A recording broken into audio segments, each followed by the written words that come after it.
উন্মুক্ত ট্রাইব্যুনালের সামনে জব্দকৃত আবু সাইদের গেঞ্জির অংশবিশেষ যখন ট্রাইব্যুনালে প্রদর্শন করা হয় এবং আমার হাতে দেয়া হয়, তখন আমি দেখে পাইনি, এবং আমি দেখে পাইনি জন্য আমি আবার তদন্তকারী কর্মকর্তাকে জিজ্ঞাসাবাদ করি যে দেখেন তো এই জব্দকৃত আবু সাইদের সেই কালো রঙের গেঞ্জির অংশবিশেষে কোনো ছিদ্র আছে কিনা। উনি খুব পর্যবেক্ষণ করেছেন গভীরভাবে, এবং ট্রাইব্যুনালের ওই সময় সাইলেন্ট ছিলেন সবাই, এবং উনি উত্তর দিলেন যে না, কোনো ছিদ্র নাই।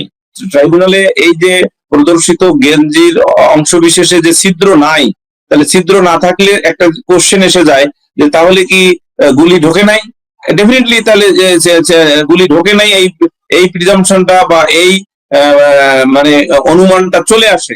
তাহলে এই ধরনের সুনির্দিষ্ট কোনো কিছু বলা না থাকলেও পারিপার্শ্বিক যে ঘটনাগুলো, গুলির ফলে যে সকল ঘটনা ঘটতে পারে, সেই সকল বিষয় মাথায় রেখে কিন্তু এটা তদন্ত করা উচিত বলে আমি মনে করি। অ্যাডভোকেট আজিজুর রহমান দুলু, আমার প্রশ্ন হচ্ছে যে আবু সাইদ হত্যা মামলার যে শুনানি চলছে আন্তর্জাতিক অপরাধ ট্রাইব্যুনালে, সেখানে তদন্তকারী কর্মকর্তা অনেক বিস্ফোরক তথ্য হাজির করছেন, মানে রীতিমতো অবাক করা সব তথ্য।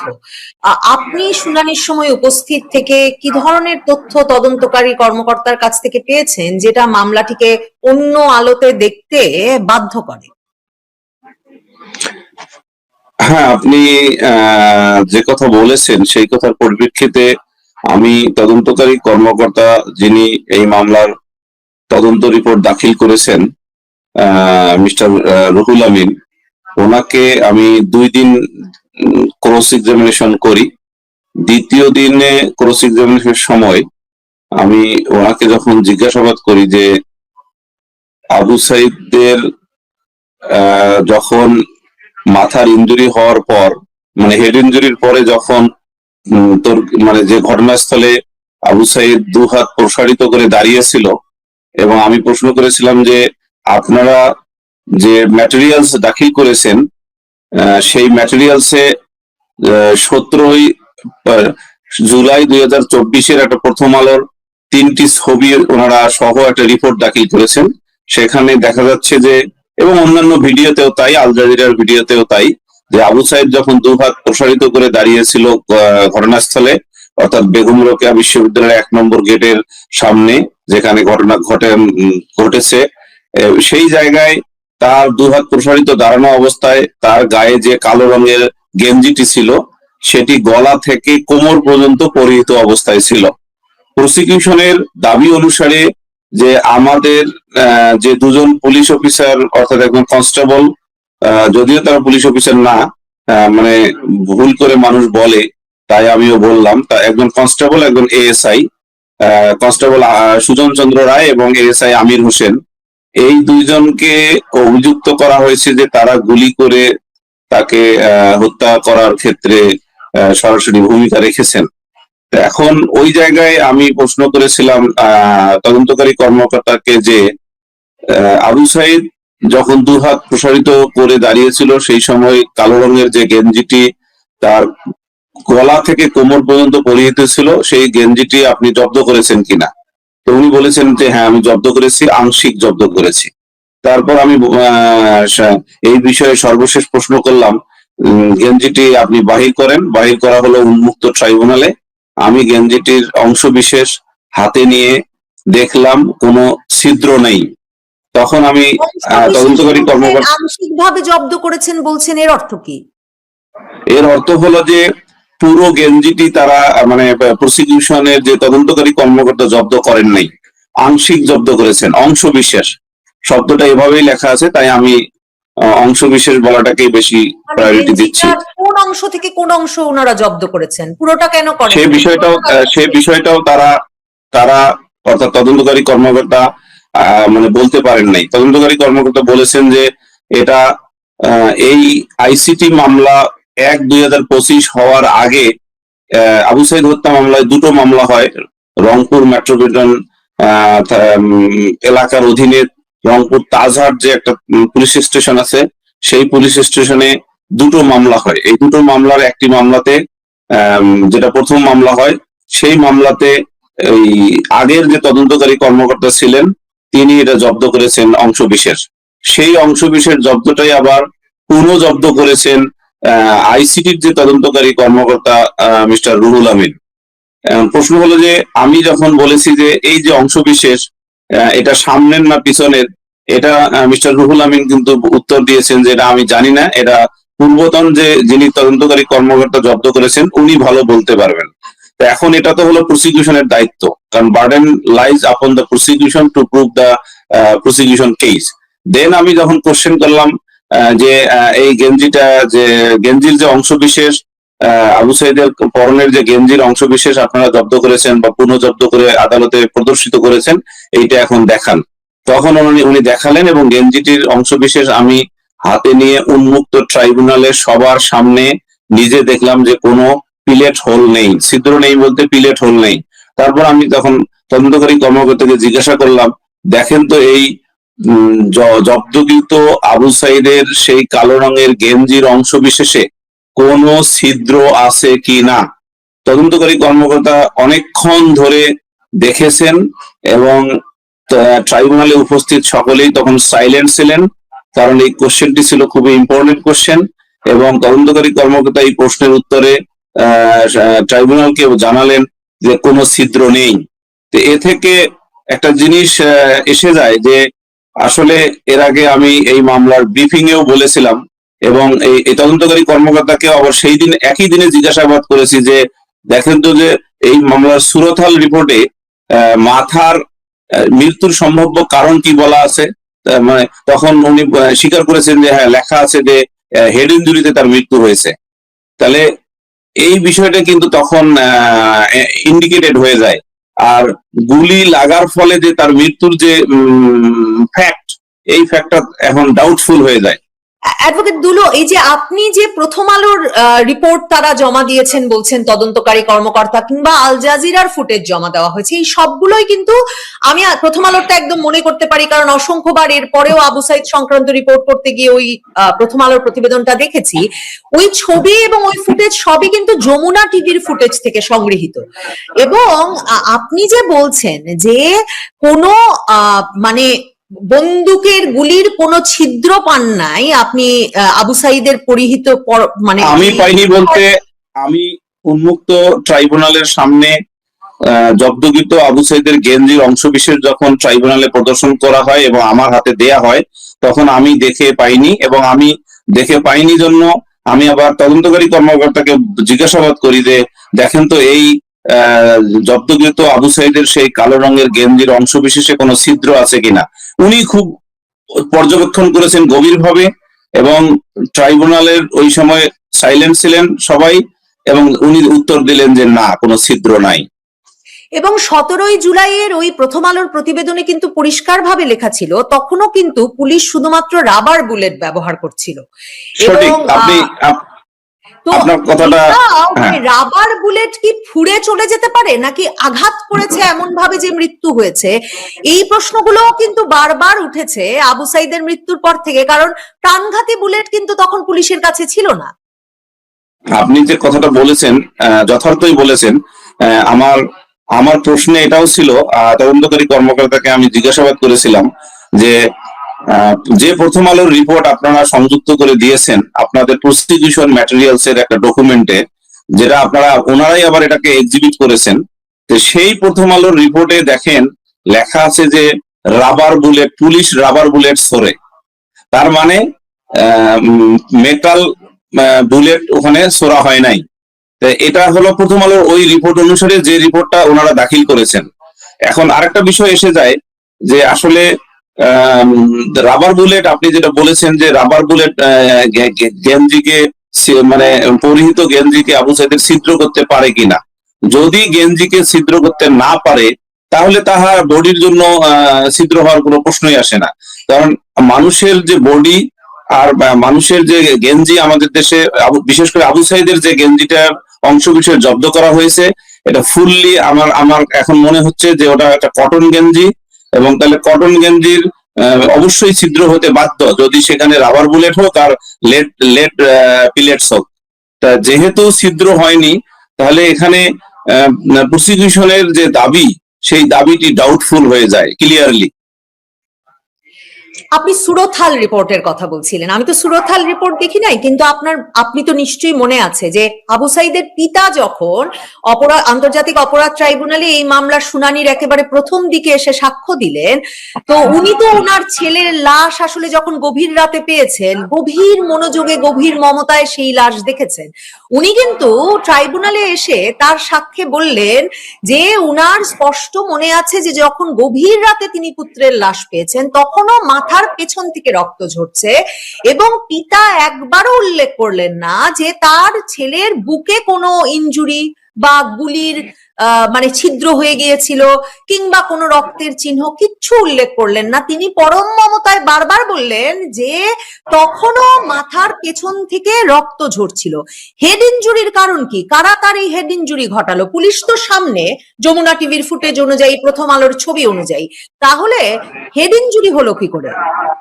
আপনি ঠিকই বলেছেন যে আবু সাইদের পিতা যখন তার আবু সাইদের ডেড বডিকে কবরে শোয়ানোর আগে, বিশেষ করে যখন ধৌত করা হয় আমাদের মুসলিম রীতি অনুসারে, সেই সময় উনি মাথার পিছনে রক্ত ঝরা অবস্থা দেখেছেন, মানে রক্তাক্ত ইনজুরি দেখেছেন এবং রক্ত দেখেছেন।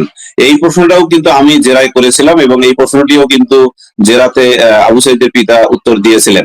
এখন প্রশ্ন আরেকটি করেছেন এই প্রশ্নের মধ্যে, সেটা হলো যে তাহলে মাথার যে আবু সাইদের মাথার যে জখম, এটা কে করেছে? হ্যাঁ, এটারও উত্তর আমি তদন্তকারী কর্মকর্তাকে আল জাজিরার যে 49.55 সেকেন্ডের, অর্থাৎ মানে প্রায় 50 মিনিটের যে video report, investigative video report যেটা দেখানো হয়েছে, সেই রিপোর্টটা যেটা আবার তদন্তকারী কর্মকর্তা দাখিল করেছেন, সেই রিপোর্টে আমি কিছু ভিডিওর অংশ দেখাইছি, মানে বলছি, আর আদালতে প্রসিকিউশন টিমের লোকজন দেখিয়েছেন উন্মুক্ত ট্রাইব্যুনালে, এবং সেখানে প্রদর্শিত হয়েছে যে 6 জন পুলিশ আবু সাইদকে লাঠি দিয়ে পিটিয়েছেন। এবং এই 6 জন পুলিশের মধ্যে তখন আমি আবার জিজ্ঞাসা করেছি তদন্তকারী কর্মকর্তাকে যে আপনি এই 6 জন পুলিশের মধ্যে, উনি কাউন্টডাউন করে দেখেছেন 6 জন আমার প্রশ্নের উত্তরে, বাস্তবেও 6 জন পুলিশ তাকে হিট করেছে তার মাথায়। তখন আমি প্রশ্ন করলাম যে এই 6 জনের মধ্যে আপনি কতজনকে হ্যাঁ, সেটা ওই আল জাজিরার ভিডিও, সেই আল জাজিরার ভিডিও। এবং আমি তখন, এটা ইউটিউবেও পাওয়া যায়, এখনো আপনি দেখতে পাবেন, জুলাইয়ের 36 দিন নামে যে আল জাজিরার ভিডিও, বা দর্শক যারা দেখতেছেন ওনারাও দেখতে পাবেন। মূল বিষয়টা হলো যে এখানে ওই যেটা বলতেছিলাম যে আপনার ওই 6 জন পুলিশের, আমি যখন আবার প্রশ্ন করি তদন্তকারী কর্মকর্তাকে যে আপনি কতজনকে শনাক্ত করতে পেরেছেন এই মামলায়, তখন উনি উত্তর দিয়েছেন মাত্র 1 জনকে। তখন স্বভাবতই প্রশ্ন এসে যায় যে 6 জন পুলিশ একত্রে আবু সাইদের মাথায় ইনজুরি করে জখম করলেন, এবং যে জখম তার পিতা কবরে শায়িত করার আগে দেখলেন, এবং যে জখমের কারণে আরো একটা তথ্য আছে, সেটা হলো মানে স্ট্রেচারে যখন আবু সাইদকে রাখা হয়েছে, তার মাথা যে অংশ স্ট্রেচারে রাখা হয়েছিল, বা মাথা যে স্ট্রেচারের যে অংশে ছিল, সেই অংশ কিন্তু রক্তাক্ত ছিল, স্ট্রেচারের অন্যান্য অংশে কোনো রক্ত ছিল না। তাহলে স্বভাবতই এখন ক্লিয়ারলি যে সেই 6 জন পুলিশ যারা তার হেড ইনজুরি ঘটাইলেন, তার মধ্যে 5 জন পুলিশকে অশনাক্তকৃত এবং আসামি অন্তর্ভুক্ত না করেই যে তদন্ত রিপোর্ট দাখিল করা হলো, ডেফিনেটলি এই তদন্ত রিপোর্টের প্রশ্ন মানে সন্দেহ মানে মুক্ত নয়, অথবা পরিপূর্ণ নয়। ইট ইজ ডেফিনেটলি, এটা বলা যায় যে ডিফেক্টিভ। কেন? আল জাজিরার প্রতিবেদনেই বলা আছে যে 6 জন পুলিশ তাকে হিট করেছে তার মাথায়, এবং তদন্তকারী কর্মকর্তা উন্মুক্ত ট্রাইব্যুনালে স্বীকার করেছেন যে 6 জন পুলিশ আবু সাইদের মাথায় ইনজুরি করেছে বা আবু সাইদকে লাঠিচার্জ করেছে। তাহলে আপনি যেখানে স্বীকার করতেছেন যে 6 জন পুলিশ তাকে আঘাত করেছে, সেখানে আপনি 1 জন পুলিশকে আসামি শনাক্ত করে বাকি 5 জনকে কি কারণে শনাক্ত না করে তদন্ত রিপোর্ট দিলেন, এটার উত্তর কিন্তু তদন্তকারী কর্মকর্তা দিতে পারেননি, এবং এ থেকে প্রমাণিত হয় যে এই তদন্তটা ডিফেক্টিভ।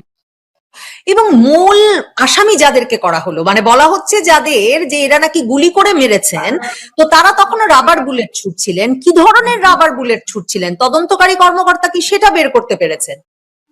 হ্যাঁ, এই বিষয়ে আমি প্রশ্ন করেছি যে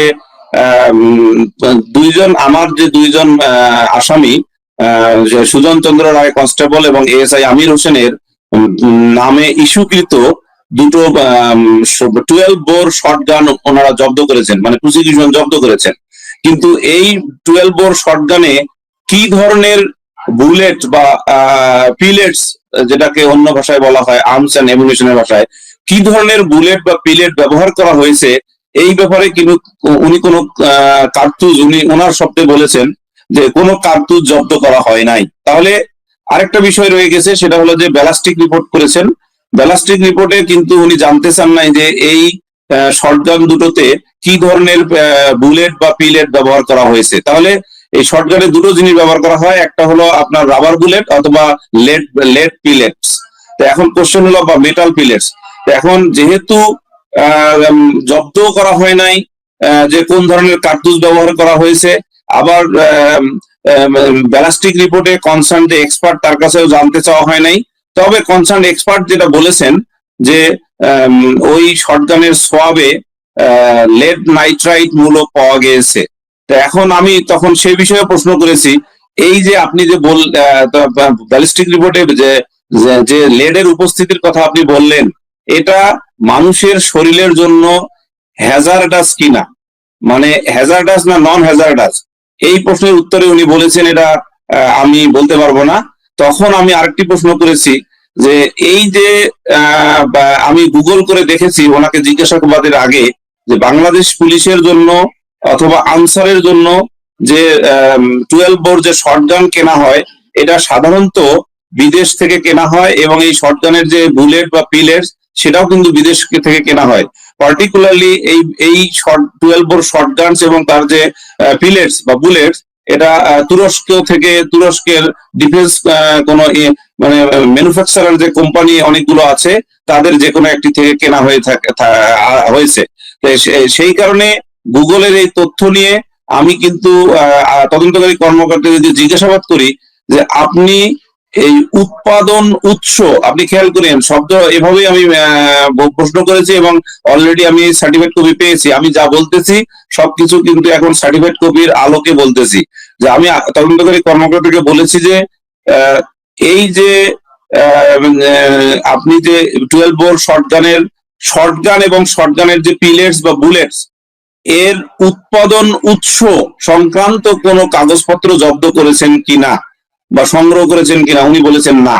তাহলে একটা জিনিস এসে যায় যে এই যে 12 বোর শটগানে কি ধরনের বুলেটস বা পিলেটস ব্যবহার করা হয়েছে, এইটা কিন্তু 16 জুলাই 2024 আবু সাইদ যখন পুলিশের মানে 6 জন পুলিশ কর্তৃক হেড ইনজুরি এবং তার পরবর্তী যে অভিযোগ অনুসারে যে ঘটনায় মারা গেছেন বা ডিসিস্ট হয়েছেন, এবং সেই ঘটনায় পুলিশ, তাহলে ডেফিনেটলি পুলিশের হাতে যে 12 বোর শটগান এবং যে বুলেটস বা পিলেটস সরবরাহ করা হয়েছিল, তাহলে সেটা বাংলাদেশ সরকারের একটা ক্রয় কমিটি আছে। সেই ক্রয় কমিটি ডেফিনেটলি সেটা, যেহেতু বাংলাদেশে উৎপাদিত আর্মস অ্যান্ড অ্যামুনিশন না, তাহলে তুরস্ক অথবা অন্য যে দেশ থেকেই কিনুক না কেন, সেই ক্রয় সংক্রান্ত কমিটিতে এই ডকুমেন্টস গুলো আছে, অথবা পুলিশের আইজিপির যে হেডকোয়ার্টার, পুলিশ হেডকোয়ার্টার্সে আইজিপির অধীনে বা কাস্টডিতে ওখানে আছে।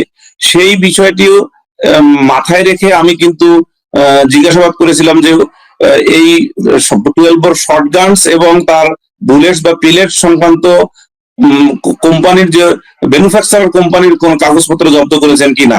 কেন এই প্রশ্নটি মানে খুবই ইম্পর্টেন্ট, কারণ এই সকল শটগানস এবং এর যে বুলেটস বা পিলেট যে সকল কোম্পানি ম্যানুফ্যাকচারিং করে অন্যান্য দেশে সরবরাহ করেন, তাদের কিন্তু একটা আইএসও সার্টিফিকেট থাকে, তাদের কিন্তু ওখানে ক্লারিফিকেশন করা থাকে যে এই বুলেটস বা পিলেটসটি হ্যাজার্ডাস না নন হ্যাজার্ডাস।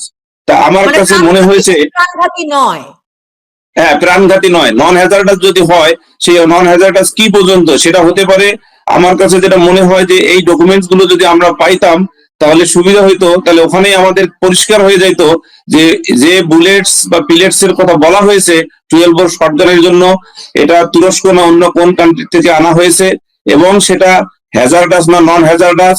এবং যদি সেটা নন হ্যাজার্ডাস হয়ে থাকে, তাহলে এই যে আবু সাইদের পরিহিত গেঞ্জিতে যে কালো রঙের গেঞ্জিতে যে ছিদ্র নাই, তাহলে সেটা কিন্তু সমর্থন করে।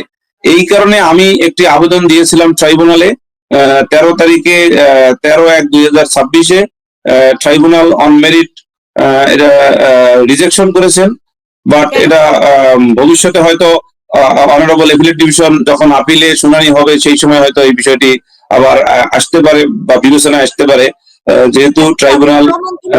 অ্যাডভোকেট আজিজুর রহমান দুলু, খুব গুরুত্বপূর্ণ প্রশ্নে আপনি এনেছেন যে মানে তার মানে আদালতে মামলাটি হয়েছে যেভাবে আবু সাইদ মারা গেছেন অভিযোগে, এখন সেই অভিযোগের যে অস্ত্র, সেই অস্ত্রের যে গুলি, কার্তুজ, প্যালেট যেটাই বলেন, সেটাই তার মানে এখন পর্যন্ত জব্দও করা হয় নাই, এবং সেটা ঠিক কি ধরনের ছিল সেটা বের করারও কোনো চেষ্টা তদন্তকারী কর্মকর্তা করেন নাই, আর আদালতও আপনার সেই আবেদন গ্রহণ করলেন না। এখন এটা আসলে একটা বিষয় আমি বলতে পারবো না যে তদন্তকারী কর্মকর্তা মানে ব্যবস্থা বা চেষ্টা করেছেন কিনা, তবে এটা সত্য যে তদন্তকারী কর্মকর্তা যেহেতু জব্দ করেন নাই বা জব্দ করতে পারেন নাই, তাহলে ভিতরে উনি চেষ্টা করে থাকলেও সেটা ওনার ব্যাপার। কিন্তু একটা ক্লিয়ার মেসেজ যেটা, সেটা হলো যে মানে কার্টিজ বলে এটাকে, বাংলায় হয়তো অনেকে বলে কার্তুজ, এই কারণে হয়তো তদন্তকারী কর্মকর্তা কার্তুজ বলেছেন। এই যে কার্তুজ জব্দ না করার ফল যেটা দাঁড়ালো, এই বিষয়টা হলো অজানা থেকে যাচ্ছে যে এটা আসলে রাবার বুলেট ছিল কিনা, না লেড লেড পিলেট ছিল, বা মেটাল বুলেট ছিল, অথবা এটা হ্যাজার্ডাস ছিল না নন হ্যাজার্ডাস ছিল, কোনো কিছুই কিন্তু এখানে ক্লিয়ার হচ্ছে না। ফলে দিস এই unclear position of the 12 bore guns and its bullets or pellets brings the doubtfulness, and this doubtfulness brings the favor to the accused concerned. Advocate Azizur Rahman Dulu, মানে রক্ত পাওয়া গেল স্ট্রেচারে, পিতা দেখলেন, সুরত হাতের রিপোর্টে দেখা গেল সবই হলো হেড ইনজুরি, মাথার পেছনে তার ইনজুরি, জখম থেকে রক্তপাত। এখন টি শার্টেও ফুটো নেই, কাজেই মানে গুলিবিদ্ধ হয়েছেন তার কোনো প্রমাণ আবু সাইদের এই মুহূর্তে পাওয়া যাচ্ছে না। তাহলে মামলাটা কেন তিনি গুলিবিদ্ধ হয়েছেন এই দাবিতে হচ্ছে? কারণ আপনি বলছেন হেড ইনজুরিও তো ঘটেছে পুলিশের মানে প্রহারেই, তাহলে সে পুলিশদের চিহ্নিত করা হলো না, অন্য পুলিশদেরকে অভিযুক্ত করা হলো যা গুলির দায়ে, কিন্তু তারা রাবার বুলেট ছুড়েছেন বলে বলছেন। সরকার তখনও লিথাল গুলি ছোড়ার কোনো অনুমতি দেন নাই, এবং গেঞ্জিতে কোনো মানে ছিদ্র নাই। আমি জানি না এই প্রশ্নের উত্তর দেওয়া অতিরিক্ত জটিল কিনা, কিন্তু মামলাটা তাহলে এভাবে সাজিয়ে দুর্বল করা হলো কেন? পুলিশকে তো হেড ইনজুরির জন্যও অভিযুক্ত করা যেত। হ্যাঁ, আপনি যেটা বলেছেন এটা একটা দিক থেকে যদি ভাবা হয় যে আসলে মামলাটি শুধুমাত্র এই হেড ইনজুরির জন্য যে যে পুলিশগণ দায়ী ছিলেন, যে 6 জন পুলিশ, তাদের সহ অন্যান্য পুলিশের যারা দায়ী বা উপরের যে সকল পুলিশের অফিসার্স আছেন বা এই সংশ্লিষ্ট ঘটনায় যারা দায়ী, তাদেরকে কিন্তু দায়ী করে মামলাটা করলে মামলার এক ধরনের বিচার আসতো, এবং সেটা মানে একটা ডাইমেনশন। কিন্তু মামলা দুর্বল কেন করলো বা দুর্বল কেন মানে প্রসিকিউশনের কাছে মনে হলো না, এইটা কিন্তু বা আমার পক্ষে বলা সম্ভব না, কারণ এটা প্রসিকিউশন কেস। এটা প্রসিকিউশন কেস, যেভাবেই কেস করবেন এটা তাদের এখতিয়ার। এইটা কিন্তু জাস্টিফিকেশন হবে অনারেবল ট্রাইব্যুনাল, এবং আমাদের অনারেবল ট্রাইব্যুনাল নাম্বার 2, যেখানে এই মামলাটি বিচার হয়ে মানে হচ্ছে। এবং আমি মনে করি যে অত্যন্ত অত্যন্ত একটি মানে সক্ষম ট্রাইব্যুনাল এবং অত্যন্ত ন্যায়পরায়ণ একটা ট্রাইব্যুনাল, যে ট্রাইব্যুনালে আমি আশাবাদী যে এই সকল বিষয়ে মানে কনসিডারেশন নিয়ে একটি যথোপযুক্ত এবং জাস্টিফাইড একটি রায় আমরা না, শুধু সারা বিশ্ব দেখবে বলে আমি বিশ্বাস করি। আপনার কাছে আমার শেষ প্রশ্ন এই মামলা সংক্রান্ত নয়, তবে আপনি অভিজ্ঞ জন হিসেবে নিশ্চয়ই এই কৌতূহলের জবাব দিতে পারবেন। মানে এই 2024-এর জুলাই আন্দোলনের ব্যাপক প্রাণঘাতী সব মানে ব্যাপক প্রাণহানির পর 7.62 বোর্ডের কথাও তো আমরা ব্যাপকভাবে শুনেছি, এবং আপনি জাতিসংঘ রিপোর্টটা দেখেছেন কিনা, সেখানেও বারবার জাতিসংঘের বিশেষজ্ঞ দল বলেছেন যে অত্যন্ত গুরুত্বপূর্ণ এই প্রত্যেকটি হত্যার বিচার নিশ্চিত করবার জন্য কোন কার্তুজ, ওই যে আবারও বলি মানে কার্ট্রিজ বলেন বা কার্তুজের গুলি, কি ধরনের গুলি ব্যবহৃত হয়েছে সেই গুলিগুলো জব্দ করা, এবং এক একজন নিহত ব্যক্তির বুকের ভেতর বা ইনজুরির ভেতরেও গুলি পাওয়া যাওয়ার কথা, সেগুলো জব্দ করা হয়েছিল কিনা সেগুলো পরীক্ষা করে দেখা, কোন অস্ত্রে, সেই অস্ত্র পুলিশ ব্যবহার করে না সেনাবাহিনী ব্যবহার করে, আনসার করে নাকি কেউই করে না, অন্য কেউ করে কিনা সেগুলো জানতে, এটা জানা দরকার। তাহলে এই যে অস্ত্র এবং গুলি জব্দ করায় এই কি বলবো, গাফিলতি তো বলা উচিত না, মানে এই ব্যর্থতা তো মামলাগুলো এবং রহস্য ভেদ করতে আসলে একটা বড় ধরনের খুঁত তৈরি করবে। দেখেন, আসলে আপনি আপনার প্রশ্নের মধ্যে বলেছেন যে শুনেছেন। এই যে শোনা কথার উপর আসলে একজন আইনের ছাত্র হিসাবে অথবা আইনের প্র্যাকটিশনার হিসাবে having little bit experience of more than 9 years as জাজ, আমি আসলে এটা বলতে পারি না। আপনাকে অনেক ধন্যবাদ, আপনি সময় দিচ্ছেন। যেটি নিয়ে শুরু করব, আমি দেখলাম আপনার ফেসবুকেও আপনি এটা শেয়ার করেছেন যে খালেদা জিয়ার শোক সভায় একটা ঘটনা ঘটলো। সময় টিভির একজন সাংবাদিক তিনি লাইভ করছিলেন এবং সেখানে তাকে ধাক্কা দিয়ে রীতিমতো সেখান থেকে সরিয়ে দেওয়া হলো, সেই ভিডিওটাও দেখছিলাম। এবং আপনি তার পরিচয় বলছেন যে ইত্তেফাকের এক্সিকিউটিভ এডিটর, কিন্তু সময় টিভির সাংবাদিক যখন তাকে জিজ্ঞাসা করছিলেন তাকে এভাবে ধাক্কা দিয়ে সরিয়ে দেওয়ার পর যে তিনি কে, তার পরিচয় তিনি জানতে চাইছিলেন, তিনি বলছেন তিনি নাগরিক কমিটির। তো আমি আসলে, আপনি যেহেতু বিষয়টি নিয়ে কথা বলেছেন, একটু আরেকটু বিষয় আপনার কাছ থেকে জানতে চাই যে সেখানে কি নিরাপত্তা কর্মীরা ছিল, তারপরেও তিনি কেন আসলেন, তার উদ্দেশ্য কি, নাগরিক কমিটি মানে কি সেটাও বুঝি নাই ঠিক মতো, মানে যেটা বলা হলো, একটু আপনার কাছ থেকে আপনার তথ্য যা আছে জানতে চাই। Thank you Sharbin. আমি আসলে এই ব্যাপারটা আজকে দুপুরে দেখতে পাই, আমার সময় বাংলাদেশ, আমার সময় ইউকে টাইম দুপুর বেলা। তো আমি দেখলাম যে একটা বেশ ভালো আয়োজন করা হয়েছিল সাবেক প্রধানমন্ত্রী বেগম খালেদা জিয়ার শোক সভার জন্য, এবং অনেকে সেখানে এসছেন, অনেক ফরেন ডিগনিটারিজ এসছেন, ফরেন ডিপ্লোম্যাটস, অনেক পলিটিক্যাল পার্টি লিডার এবং আরো অনেক উচ্চপদস্থ ব্যক্তি, সরকারের সদস্যরা এখানে এসছেন। এবং যেটা দেখলাম যে অনুষ্ঠানের সময় একজন সাংবাদিক, যিনি সময় টিভির, ওনার নাম বোধহয় সালেহীন নাম, তাকে উনি লাইভ করার চেষ্টা করছিলেন, উনি কাউকে ব্যাঘাত করছিলেন না, and it was quite an empty area, একটা খালি জায়গার মধ্যে উনি জাস্ট ক্যামেরা নিয়ে জাস্ট স্টার্টেড টু টক। তো হঠাৎ করে ভদ্রলোক তো চার্জড আপ হয়ে এসে ওনাকে পুশ করে সরিয়ে দিয়ে যে কাণ্ডটা করলেন, এটা আসলে খুবই নিন্দনীয় এবং এটা অত্যন্ত বাজে লেগেছে আর কি। এবং উনি যে শুধুমাত্র ওনার সাথেই, সালেহিনের সাথে এমন করেছেন ব্যাপারটা এরকম না, এখানে উপস্থিত আরো কয়েকজনের সাথে উনি বেশ দুর্ব্যবহার করেছেন। আমি একটা রিপোর্ট দেখলাম কিছুক্ষণ আগে, যেখানে আরো 2 থেকে 3 জন জার্নালিস্ট বললেন যে সে কয়েকজনের সাথে এরকম খারাপ ব্যবহার করেছে। এবং কিছুদিন আগে যখন বেগম খালেদা জিয়ার জানাজা হচ্ছিল, জানাজা নামাজের সময় তিনি একটি ইন্টারন্যাশনাল মিডিয়ার একজন ফটোগ্রাফারের সাথে বেশ বাজে ব্যবহার করেছেন।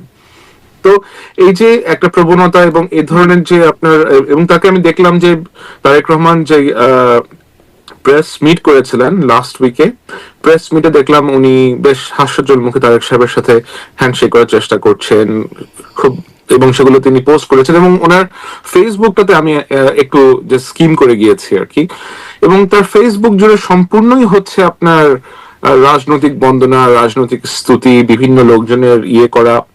তো আমি তার একটু অতীতে গেলাম যে উনি অ্যাকচুয়ালি কি করতেন। তো উনি সাংবাদিকতাই করতেন, বাংলাদেশের সাংবাদিকতা করেছেন অনেক বছর, 97-98 থেকে সে সময় উনি মানব জীবনে ছিলেন, এক সময় ইত্তেফাকে এসেছেন এবং ইত্তেফাকের জন্য আদালত বিট করতেন উনি একটা সময়।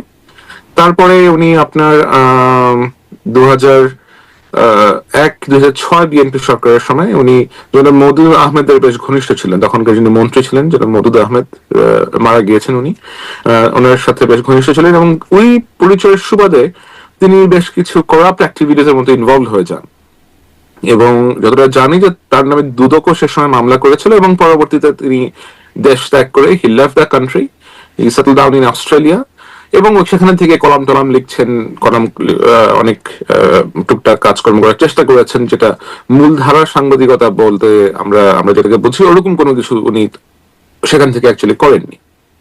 তো 5ই আগস্ট পরবর্তী সময় উনি বাংলাদেশে ফেরত আসলেন, ফেরত এসেই ধরেন ইত্তেফাকের মতো একটা পত্রিকার এক্সিকিউটিভ এডিটর বনে গেলেন। আবার উনি বাংলাদেশ টি বোর্ডের ইন্ডিপেন্ডেন্ট ডাইরেক্টর হয়ে গেলেন।